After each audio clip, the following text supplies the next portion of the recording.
السلام علیکم دوستوں، کیسے ہیں آپ سب لوگ؟ ویڈیو بائٹس میں خوش آمدید۔ آج کی ویڈیو کافی انٹرسٹنگ ہونے جا رہی ہے کیونکہ اس میں ڈرامہ سیریل عبداللہ پور کی دیوداس کی 8 ایپیسوڈز ایکسپلین کرنے جا رہا ہوں۔ عبداللہ پور کا دیوداس اس ڈرامہ سیریل کی لیڈ کاسٹ میں بلال عباس خان اور سارہ خان شامل ہیں۔ عبداللہ پور کے دیوداس کی کہانی ایک ایسے شخص کے گرد گھومتی ہے جس کا نام فخری ہوتا ہے۔ فخری کا کردار بلال عباس نے ادا کیا ہے۔ وہ عبداللہ پور کا رہنے والا ہوتا ہے، کرکٹ کا شوقین ہوتا ہے اور بہت اچھا کرکٹ کھیلتا ہے، اسی وجہ سے علاقے میں مشہور بھی ہوتا ہے۔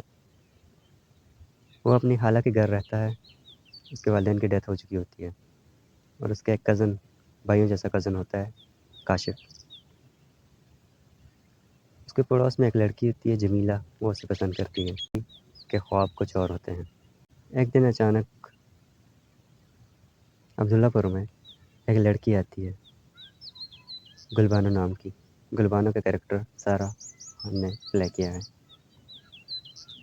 گلبانو سفید حویلی آتی ہے جہاں کے بیدار بخت سے اس کی شادی طے ہے اور وہ اسی وجہ سے وہاں پر آتی ہے، مگر اس کی ملاقات فخری سے ہو جاتی ہے۔ وہ اسے ٹھیک سے پہچان نہیں پاتی۔ فخری اس کی مدد کرتا ہے، اپنے گھر تک پہنچاتا ہے۔ گلبانو کو دیکھ کر ہی فخری کو اس سے پیار ہو جاتا ہے اور اسی وجہ سے وہ بار بار اس سے ملنے کی کوشش کرتا ہے۔ بیدار بخت گلبانو سے بہت محبت کرتا ہے۔ بیدار بخت کے اگینسٹ الیکشن میں کھڑا ہونے کا فیصلہ کرتا ہے اور اپنی کیمپین بھی شروع کر دیتا ہے۔ گلبانو دیوداس یعنی فخری کو ملنے کا پیغام بھیجتی ہے، مگر وہ خط بیدار بخت کا ہاتھ لگ جاتا ہے اور پھر وہ پلاننگ کے ذریعے فخری کو سفید حویلی بلاتا ہے اور اچانک گولی چلنے کی آواز آتی ہے اور بیدار بخت کی ڈیتھ ہو جاتی ہے۔ بیدار بخت کو گولی مارنے کا الزام فخری پر آ جاتا ہے، مگر قتل اس نے نہیں کیا ہوتا۔ فخری کو عدالت میں پیش کیا جاتا ہے جہاں پر گلبانو اس کے اگینسٹ گواہی دے دیتی ہے۔ فخری کو پھر حوالات میں بند کر دیا جاتا ہے جہاں پر اس کی ملاقات شہنشاہ سے ہوتی ہے۔ شہنشاہ کا نعمان اعجاز نے پلے کیا ہے۔ گلبانو کا ایک چاچا بھی ہوتا ہے سلاوت خان، وہ بھی پولیٹیکل لیڈر ہوتا ہے۔ وہ چاہتا ہے کہ اس کی بیٹی کی شادی گلبانو سے ہو جائے تاکہ وہ اس کی جائیداد حاصل کر لے، اور بیدار وقت کے قتل کے پیچھے بھی وہی ہوتا ہے۔ شہنشاہ سفید حویلی کی مالکن جہاں بیگم کو ملنے کا پیغام بھیجتا ہے۔ جب وہ اسے ملنے آتی ہے تو وہ کہتا ہے کہ فخر نے بیدار وقت کا قتل نہیں کیا، یہ سب کچھ اس کے وفادار نیاز نے کیا ہے اور یہ سب سلاوت خان کے کہنے پر ہوا ہے، اور اسے فخری کو معاف کرنے کا کہتا ہے اور اسے رہا کرنے کی ریکویسٹ کرتا ہے۔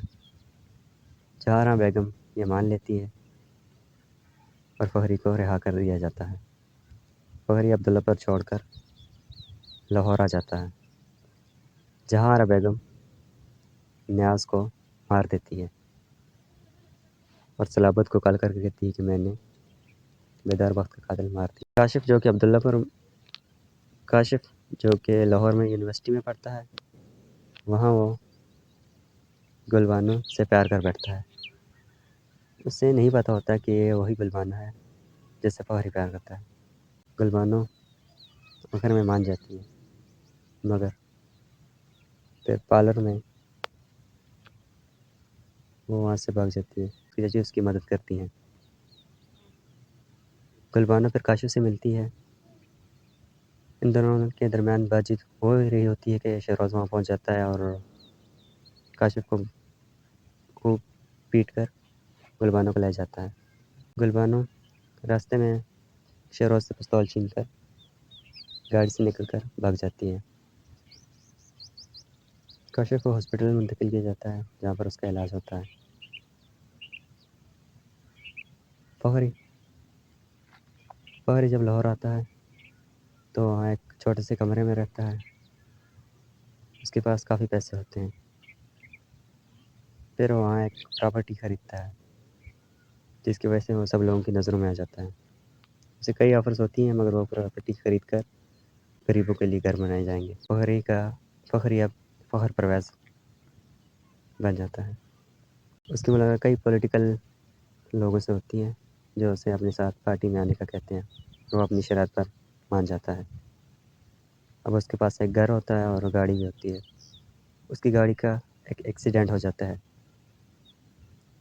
جو کہ اس کی گاڑی کا ایک موٹر سائیکل سے ایکسیڈنٹ ہو جاتا ہے، جس میں ایک لڑکا زخمی ہوتا ہے جو کہ کاشف ہوتا ہے، مگر فوہری کو اس بات کا علم نہیں ہوتا اور نہ ہی کاشف کو اس بات کا علم ہوتا ہے. گلبانو کو جب پتہ چلتا ہے کہ کاشف کو دیودار سمجھ رہی ہوتی ہے کہ کاشف زخمی ہے اور اسے ایک موٹر سائیکل والے نے ہٹ کیا ہے اور ہاسپٹل میں ہے. ہاسپٹل میں سب لوگ موجود ہوتے ہیں، تو وہاں پر فوہری کا ایک اسسٹنٹ آتا ہے اور کہتا ہے کہ میں نے سارے بل پے کر دیے ہیں. گلبانو اس کا ایڈریس معلوم کر کے فوہری کے گھر آ جاتی ہے اور یہ پیسے اس کے سامنے پھینک دیتی ہے اور کہتی ہے کہ کاشف میری محبت ہے. اور یہاں پر یہ ایپیسوڈ ختم ہو جاتا ہے.